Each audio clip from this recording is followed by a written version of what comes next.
ആഗോള വിപണിയിലെ crude oil വില ഇടിവിനിടെ രാജ്യത്ത് പാചകവാത വിലയിലും പെട്രോൾ, ഡീസൽ, എക്സൈസ് നികുതിയിൽ വരുത്തിയ വർധന വലിയ ജനരോഷത്തിന് കാരണമാകുന്നുണ്ട്.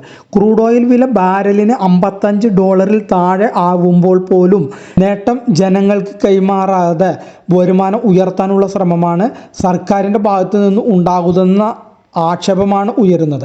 പാചകവാതക വില സിലിണ്ടറിന് 50 രൂപയും പെട്രോൾ, ഡീസൽ നികുതി ലിറ്ററിന് 2 രൂപയുമാണ് വർദ്ധിപ്പിച്ചത്. ഇന്ധന നികുതിയിലുള്ള വർധന ചില്ലറ വിലയിൽ ഉണ്ടാവില്ലെന്ന് സർക്കാർ പറയുമ്പോൾ ക്രൂഡ് വിലക്കുറവിൻ്റെ നേട്ടം ജനങ്ങൾക്ക് ലഭിക്കില്ലെന്ന കാര്യം വിസ്മരിക്കുകയാണ്. 2024 മാർച്ച് മാസത്തോടെ ആയിരുന്നു ഗാർഹിക പാചകവാതകത്തിൻ്റെ വിലയിൽ 100 രൂപയുടെ കുറവ് വരുത്തിയത്. ലോക്സഭാ തെരഞ്ഞെടുപ്പിൻ്റെ ഘട്ടത്തിൽ ഇന്ധന എക്സൈസ് നികുതിയിൽ 2 രൂപയുടെ ഇളവും നൽകിയിരുന്നു. നിലവിൽ പാചകവാതകത്തിൻ്റെ വർദ്ധിപ്പിച്ച വില സബ്സിഡി അർഹതയുള്ള ഉജ്ജ്വല യോജനയിൽ വരുന്നവർക്കും ബാധകമായിട്ടുണ്ട്.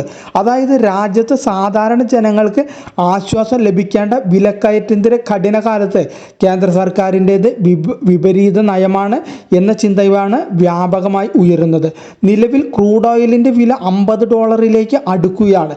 എണ്ണയുടെ ഉൽപ്പാദകരായ രാജ്യങ്ങൾ ഉൽപ്പാദനം ഗണ്യമായി ഉയർത്തിയതും ട്രംപിൻ്റെ താരിഫ് യുദ്ധം വഴിയുള്ള മാന്ദ്യത്തിൻ്റെ ആശങ്കയും വില കുറയുന്നതിന് കാരണമാണ്. എന്നാൽ എണ്ണയുടെ ഡിമാൻഡ് കുറയുന്ന സാഹചര്യമാണ് നിലവിലുള്ളത്.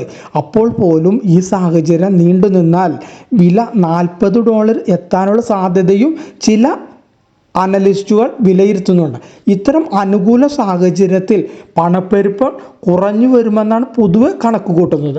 പെട്രോളിയം ഉൽപ്പന്നങ്ങളുടെ വില കുറഞ്ഞു വന്നാൽ മാത്രമേ ഇത്തരം കണക്കുകൂട്ടലുകൾക്ക് സാങ്കത്യം ഉണ്ടാവുകയുള്ളൂ.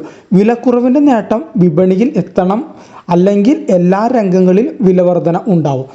ജനജീവിതത്തെ ബാധിക്കുന്ന വിധം വിലക്കയറ്റം രൂക്ഷമാവുന്നത് സാമ്പത്തിക രംഗത്ത് ആകെ വിപരീതമായി മാറും.